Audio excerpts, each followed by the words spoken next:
Barka da haka mai sauraro kuma sannu mu da ƙara saduwa a cikin wannan rajata mai albarka inda ma muke tafi muku da wannan ƙunshin rahoto haɗe da wannan faifan bidiyo a dangane da babban jaruman Kannywood wacce tauraruwarta take haskawa musamman ma a fanni na tsalle-tsalle wato rawa fannin waƙa da dai sauran salo masu ƙayatarwa. Shahararriyar jaruma Rakiya Musa a yau ne ta bayyana wa duniya asalin masoyinta wanda a ta soyayya da shi na shakuwa kuma lamarin bai yi ba. Mai tsaro ka biyo mu a sannu kuma idan har kai bako ne a wannan da shata mai albarka ka dangwalla mana da suka haɗi da ƙararrawa domin kasancewa tare da mu a koda yaushe da zarar mun saki zafafan shirye-shiryenmu da kuma ingantattun labaranmu. Shahararriyar jaruma wato Rakiya Musa.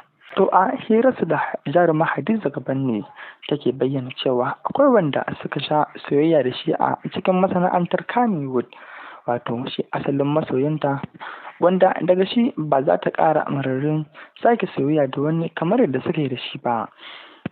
Rakiya Musa ta bayyana masoyin nata ne a bayan martani kala-kala da kuma cece-kuce da kuma tsaikon da ke fitowa a shafukan yaɗa zumunta.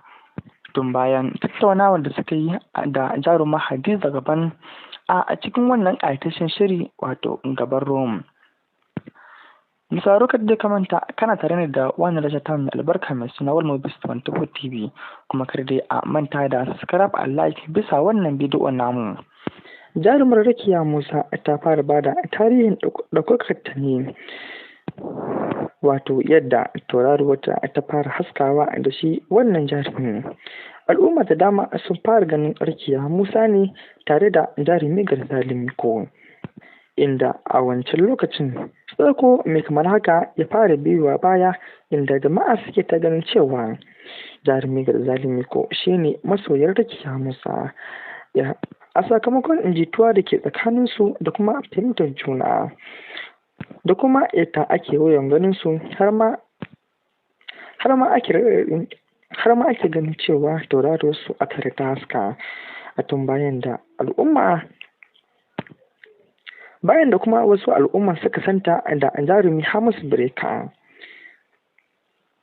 Misaro ka bi mu a sannu domin samun cikakken wannan rahoto bisa wannan da ta mai albarka. Kar dai a manta da subscribe a like bisa wannan bidiyo namu inda kuma za mu ci gaba da bibiyan wannan rahoto na jaruma Rakiya Musa a dangane da wannan shahararren masoyin nata wanda ya makale a cikin zuciyarta. Mun gode.